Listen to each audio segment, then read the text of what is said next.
Hey, greetings from the Pacific Northwest. Bo here. Lost a little hair since yesterday. Hey, I'm doing Dylan, Noble Records, his contest, vinyl biography.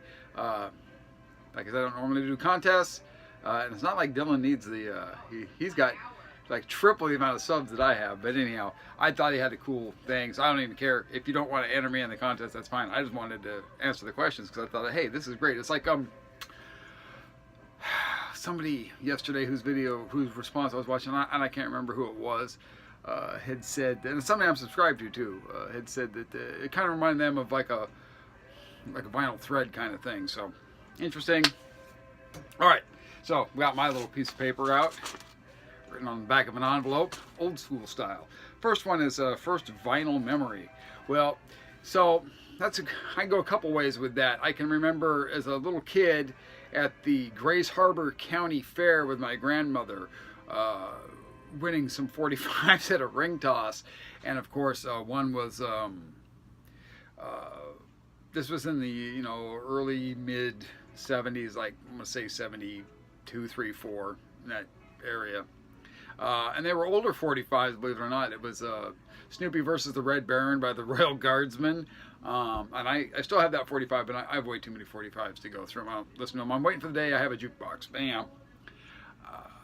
So I had that. I also won McCoy's Hang On Sloopy. And of course, as a 5 or 6 year old, whatever I was, I thought it was Hang On Snoopy. Whatever. But we're going to go buy that. The first real vinyl, because I remember having those and liking them as a kid. I also had Bad Leroy Brown by Jim Croce, stuff like that. But the first real vinyl memory I have, and this is not the original copy of it. This is a reissue from the 70s, and it was 98 cents a rainy day. It's in the shrink. It's a pretty nice copy. This is Johnny Horton's Greatest Hits. I played our copy until I probably ran it smooth. I enjoyed this so much as a kid. The copy we had. We also had it on 8-track, and I remember my dad had I'm going to say a 53 Ford pickup truck with an 8-track player in it, and that's eventually one day the 8-track disappeared. He's like, I don't know what happened to it. I think he just got tired of me playing. Every time we were in the car, Johnny Horton, Dad, I want to listen to Johnny Horton.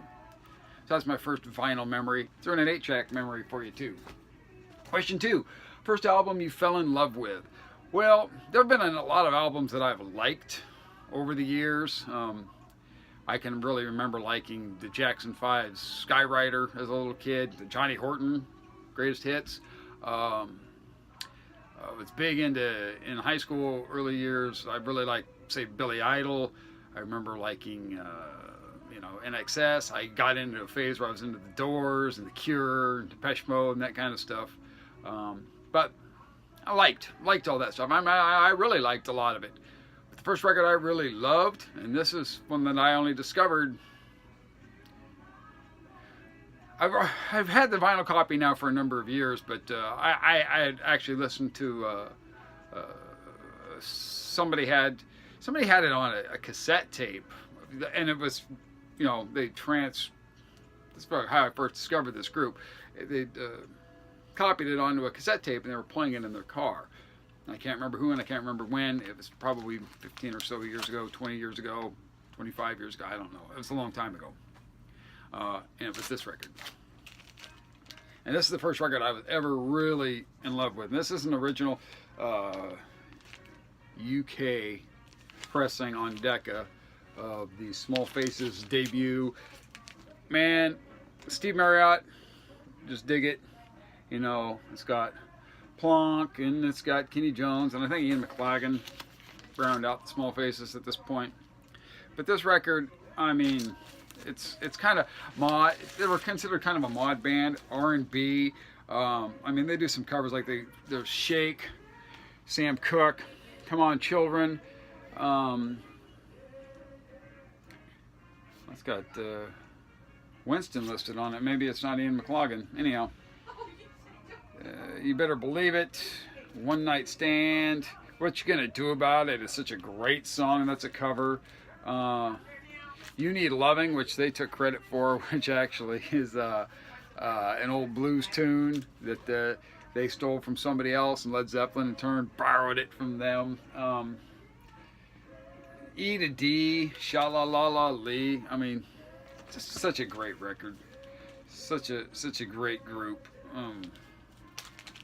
My favorite band. Not my favorite record, but this is the first record I fell in love with. You could also throw in Love's Forever Changes. That's my favorite record of all time. But if we're talking about first record, it's the first record that I ever really loved. So, that down.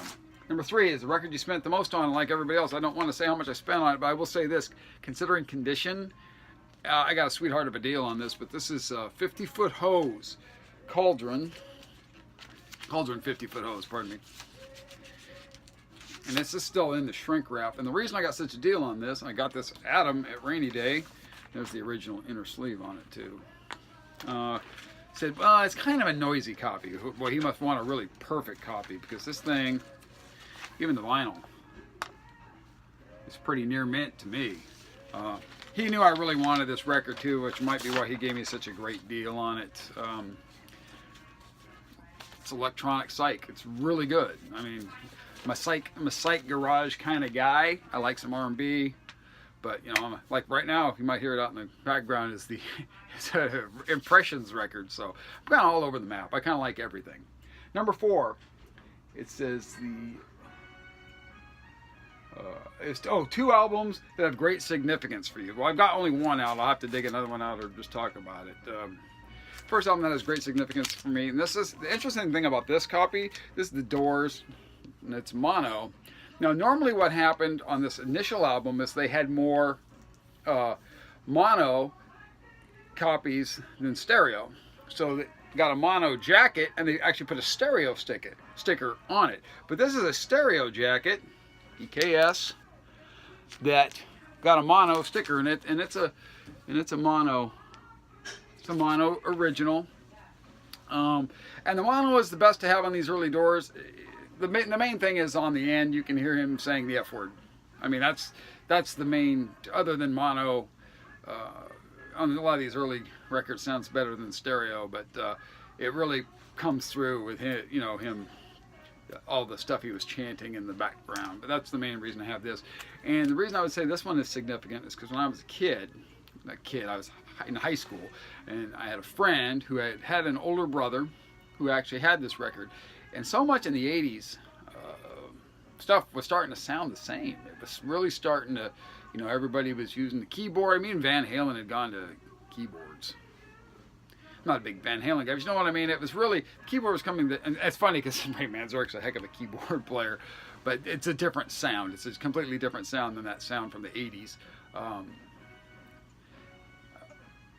Well, he played organ. Anyhow, semantics.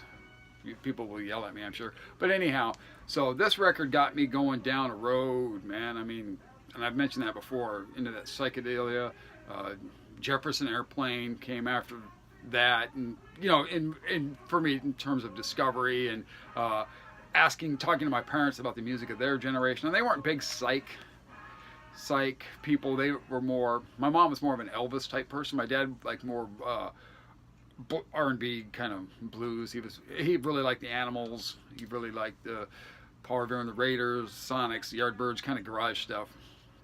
But you know, they both. My dad liked the Doors a little bit, so got me asking him questions about that era and discovering things about the '60s. It really really got the '60s to be something more than a decade that I was born in. You know, so got me really interested in it. The cars, the music. You know, the history, you know, a lot of great civil rights. It's a very interesting time in American history, and it's funny in terms we think that we've come so far as a country, and really we haven't. We're still fighting a lot of the same stupid fights that we were fighting back then. Anyhow, another record. We'll just go with this one. This happens to be right here. How about this? 13th Floor Elevators. This is I think it's a stereo copy. I don't know. Might be stereo, might be mono. But this is an original. An international artist. I can't remember if the stereo is yellow or the blue, green. It doesn't matter. This is Rocky Erickson, man. When I discovered this group, holy crap! I know it says the psychedelic sounds, and it is a little bit psychedelic. They've got the electric jug, but this got me into more of it because this is to me this is more of a garage rock album. You know, like the song "You're Gonna Miss Me," which was the big hit off this. That's to me that's straight up garage rock. So that kind of got me off in that garage rock vein. I'm discovering, I led into things like Richard and the Young Lions, Sonics. Well, I knew about the Sonics before the 13th Floor Elevators, but when I found an original copy of this, that was a great day for record buying. Okay, Grail. Wow, there's so many good psychedelic records out there that I'd love to get that I've seen before, but there's no way I could ever, you know. So you consider getting the reissues. Gandalf would be an example of that. Serpent Power. I mean, there's so many great things. You know what would be great to me is even to find a mono copy of Love's Forever Changes. I have a sweet stereo copy, but I'd love a mono copy of Love's Forever Changes. So, some grails. Anyhow, this has gone on long enough with me rambling, blah, blah, blah, blah, blah, blah, blah, blah. Like I said, lost a little hair since yesterday. Man, am I getting a bald spot? Sweet. I'm going to have that male pattern baldness. I'm going to be that grumpy old man. Get off my lawn, you little sons of guns. You know, that kind of guy. Anyhow, thanks for tuning in. Dylan, great channel. You don't need my recommendations because, well, clearly your channel is like a jet plane and I'm a bicycle. I'm like that lady trying to outrun the Wizard of Oz. I should show the Wizard of Oz. Trying to outrun the tornado. The Ford Tornado, as it were. Anyhow, stupid. Bye, guys.